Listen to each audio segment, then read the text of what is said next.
Walker মোড় পর্যন্ত অপরিকল্পিতভাবে ফ্লাইওভার নির্মাণের বিরুদ্ধে এই আমরা যে কর্মসূচি গ্রহণ করেছি, সেই কর্মসূচি অনুযায়ী আজকের এই সাংবাদিক সম্মেলন, যাতে এটা গোটা বাংলাদেশের জনসাধারণ জানতে পারে এবং সরকার জানতে পারে, এবং বাংলাদেশ সরকার যখন জানবে যে এটা অনৈতিক, ইনশাল্লাহ তিনি এটা হস্তক্ষেপ করে এটা বন্ধ করবেন, এই আমরা আশা রাখি।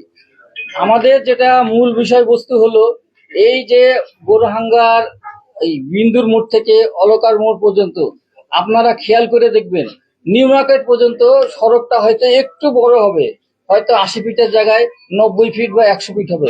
নিউ মার্কেটের পর থেকে এই অলকার মোড় পর্যন্ত দেখবেন যে রাস্তাটা মাত্র 60 ফিটের। এই 60 ফিটের রাস্তার মাঝখানে আবার একটা আইল্যান্ড আছে, এবং 60 ফিটের রাস্তার দুই পাশে 10 ফিট করে হাঁটার রাস্তা আছে। এই যে 60 ফিট রাস্তা, এই 60 ফিট রাস্তার উপরে যদি ফ্লাইওভার তৈরি হয়, এই ফ্লাইওভার যদি তৈরি হয়, তাহলে 60 ফিট রাস্তার উপরে 2 ফ্লাইওভার তৈরি হলে কমপক্ষে এটা 16 ফিট যাবে। আর 16 ফিট গেলে আমাদের নিচের অবস্থা কি হবে? এই নিচের অবস্থা যে একটা অনৈতিক অবস্থায় পরিবর্তিত হবে, একটা বিরান ভূমিতে পরিণত হয়ে যাবে, এবং যারা এখানে ব্যবসা করছে ব্যবসায়িকদের ব্যবসার লস হয়ে যাবে। বছর খানেক ধরে আমরা এটা ভোগ করব। সেই সাথে এই ফ্লাইওভার যে তৈরি করা হবে, আজ পর্যন্ত আমরা কোনো ফিজিবিলিটি রিপোর্ট পাইনি, এর কোনো প্রাইমা ফেসি নয়, এর কোনো balance of convenience and inconvenience নাই। এটা আমাদের উপর চাপাই দেওয়া হচ্ছে।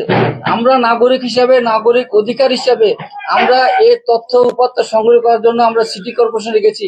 আমাদেরকে বিভিন্ন ছলনা করে, চতুরতা করে আমাদেরকে আজ পর্যন্ত দেয়নি। আমরা এই ফ্লাইওভার নির্মাণের যে নকশা, এবং কিভাবে এই ফ্লাইওভার নির্মাণ হবে, এবং এই ফ্লাইওভার নির্মাণে কতখানি খরচ হবে, এই সম্পর্কে আমাদেরকে এখন কুয়াশাচ্ছন্ন রেখেছে, একেবারে অন্ধকারাচ্ছন্ন রেখেছে। এই যে অন্ধকারাচ্ছন্ন রাখার কারণ কি? একটা জিনিস কখন অন্ধকারাচ্ছন্ন রাখা হয়?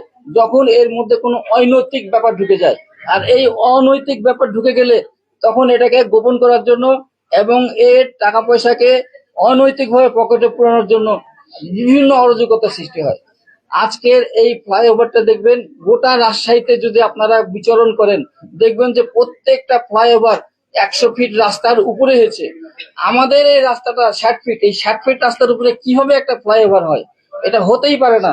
এবং গোটা রাজশাহীর আমি প্রত্যেকটা লোককে দাওয়াত দিয়ে আমি জানাতে চাই যে এইটা ফ্লাইওভার অযৌক্তিক, এবং সবাই বলবে যে এটা অযৌক্তিক।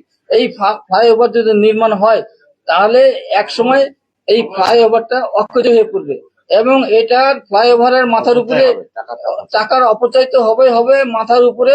এটা সম্পূর্ণভাবে অন্যান্য জায়গায় যেমন ওভারব্রিজ গুলো আছে, ওভারব্রিজের যে সমস্ত অনৈতিক কাজগুলো হয়, এখানে অনৈতিক কাজগুলো হবে, এবং পরিবেশ নষ্ট হয়ে যাবে, এবং আমাদের যে একটা সিকিউরিটি আছে, আমাদের যে একটা নিরাপত্তা আছে, এই নিরাপত্তা, এই সিকিউরিটি সম্পূর্ণভাবে বিনষ্ট হয়ে যাবে, এবং এটাকে উদ্ধার করার জন্য আর কোনো পথ থাকবে না।